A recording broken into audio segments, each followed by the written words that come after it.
Hello. What are you grieving about, or who?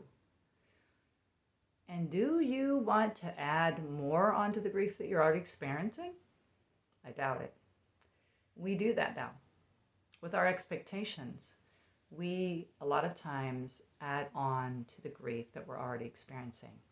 And I don't want you to have to do that. So I'm here today to help you to not add on to the grief that you're already experiencing, not add on to the pain or the hurt or anything of that sort.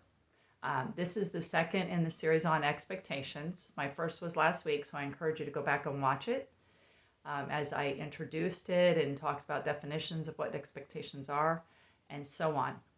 I talked quite a bit about assumptions, which I believe are a category underneath expectations. So please go back and watch it. So today we're going to really talk about some of the expectations we have that are unconscious, that we're not aware of. Okay, the things we're not aware of. But I want to give you a definition of unconscious. A part of the mind which is inaccessible to the conscious mind, but which affects behavior and emotions.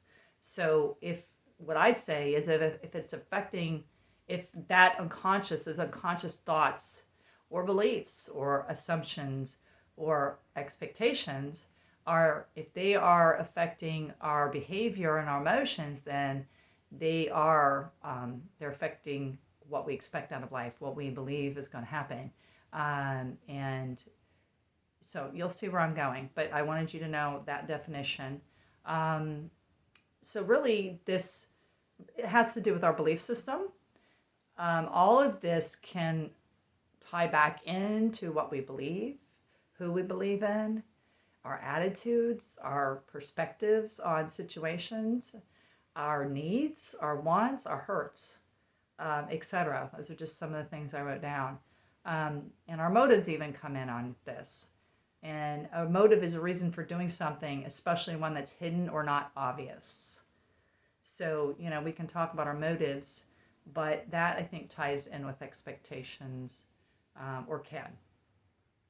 So before I go any further, I want to encourage you to go to my website and get my freebie and download it, because if you want to pause this and go do that now and you're able to do that, it's going to help you, because I'm going to talk about the circle of control.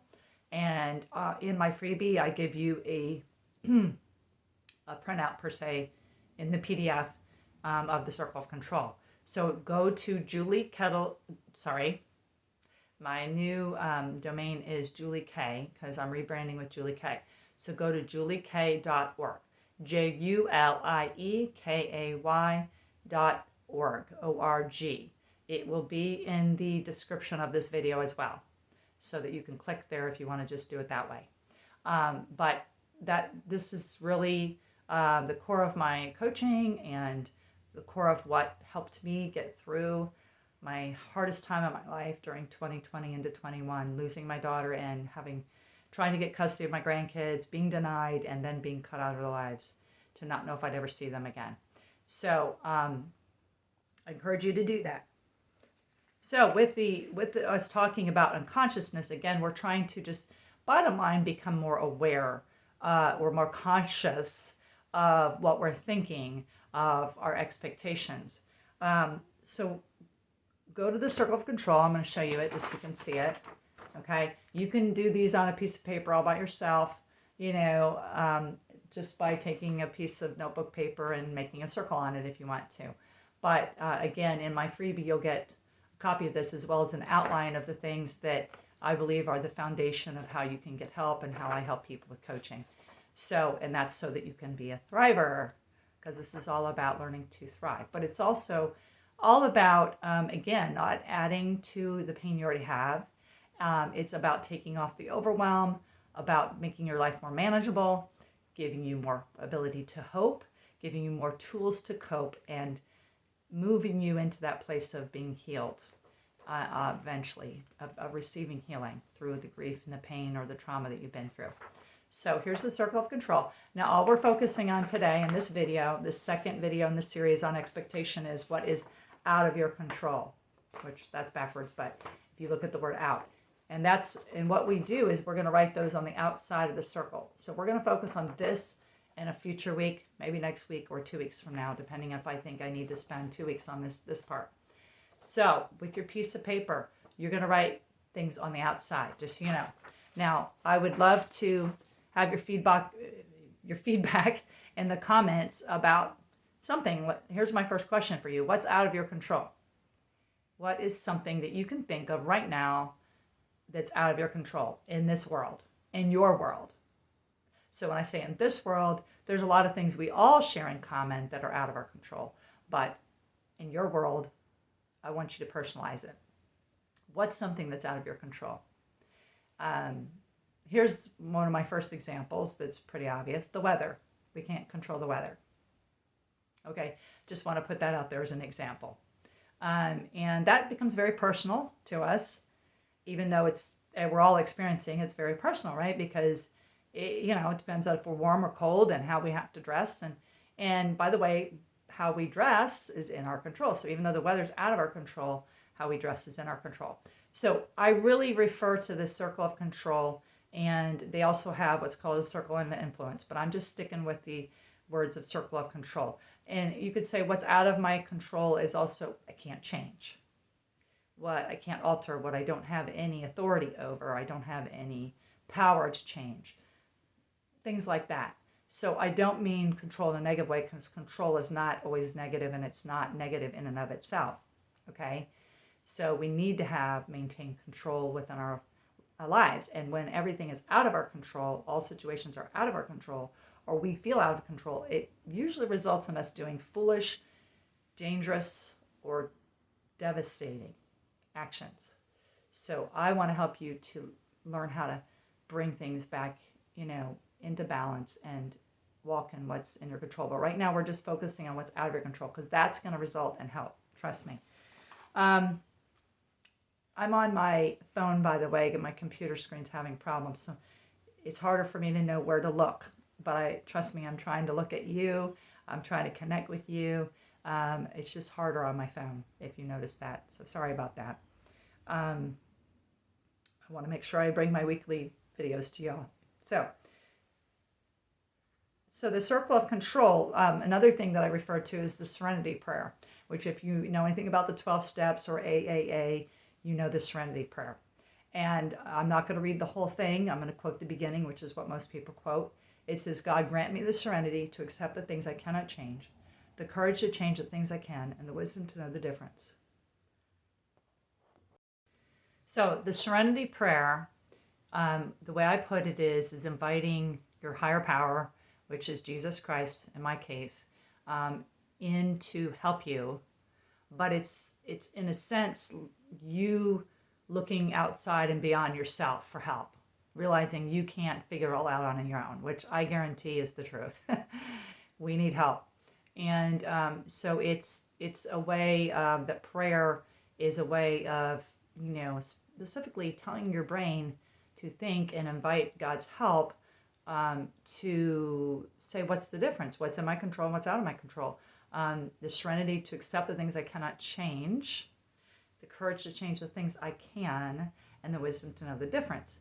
So I really believe that God himself revealed to me, because I first learned about the serenity prayer when I took a 12-step program back in 2018. And then later on, I learned about the circle of control, actually through my granddaughter's counselor. So I really think the two tie together. So look up the serenity prayer, and again, download my free gift on juliek.org. So I'm just going to use the weather channel, weather channel, the weather for the example today, okay? Then next week we'll get into a little bit more personal things, because I want you all to process this, and I want you to get the download and be able to follow along with me with this. So with the weather, when we think of what's out of our control, we need to then recognize that we're realizing that's out of our control. But we also have to evaluate, am I trying to control that inadvertently? Am I trying to control something that's really out of my control, that I really can't change, but I'm still trying to change it in my mind or by complaining or whatever. Okay, and I think we do that with the weather at times, don't we? So I'll use like my son's birthday party that was going to be at the park. And let's just say, of course, we set it, I think it was March 1st last year, and we did it at Starkey Park. So now, I think it looks like good weather, but bottom line, we've planned it way ahead. Now I see that it's 80% rain chance that day. Oh, man, come on. Oh, just clouds go away. Pray, oh, wish and complain. And in my mind, I'm in a sense trying to change that it's going to rain, right? But I can't. So it's important to recognize that you can't control that, but that you are trying to control it in a sense. Now, in other things we'll get into, we get more into our actions with how we're trying to control something. But so the next thing to do is to, do I adjust that expectation? Because basically that's an expectation on something that's out of my control. I'm expecting that the weather's going to change. I expected from the get-go that it was going to be good weather that day. That's why I planned it to be at a park. So I expected from the get-go. Can I assume that though? So that expectation is kind of an assumption, and I can't assume that. It's not smart to assume it. I should have a backup plan so that if it doesn't work out at Starkey Park, I'm automatically going to have it either at my house or at a restaurant. And I've done that before with other plans. So if you have a backup plan, you're being more realistic about that expectation, and therefore you're not going to be as let down because you knew the weather might change and might be bad that day. Therefore, now you have a backup plan. Now, yes, you're going to have to contact everybody that's supposed to go to the party and tell them where. Or, actually, what I've done before is put that in the birthday cards, if you make cards, or, if you send a text to people, put it in there. The backup plans, if weather is bad, it's at this restaurant. Boom. That's even smarter, I think, and more realistic. So now you're not trying to control the weather or expecting or assuming something that's not in your benefit to assume. The fourth step in this is to then let it go. If you realize you have an expectation, which may be an assumption, like about the weather in regards to having a party outside, is to let it go. You can't change it. There's no use complaining about it. It's just upsetting you more, stressing you more, that kind of thing. It's just causing more negative in your life instead of having that backup plan to begin with, which would have been smart, or just bottom line dealing with it. Let's just deal with it. Where are we going to have it? Where are we going to move the party, or postpone it to another week if you really think you have to. So that's just the example I'm using today of something that's out of our control that we still at times try to control, but we can't. So why set ourselves up for that? Why assume? Why make that expectation that may be unrealistic to begin with? Okay? And so I wanted to encourage you with that and start with that. Now, again, as we go in the weeks, you're going to understand more where I'm going with this. But the idea is to take overwhelm off of you, stress off of you, not to be more negative than you need to about in a situation, not to even add more grief onto yourself, because that's what we can do. So again, go to the website, juliek.org, and get your free gift, because this ties into what we're talking about now. All my last year's videos, most of them were about the circle of control and thriving. A lot of them were, so go back and watch those. Definitely watch that first one from last week, though. I will put that in the description of this video, so you have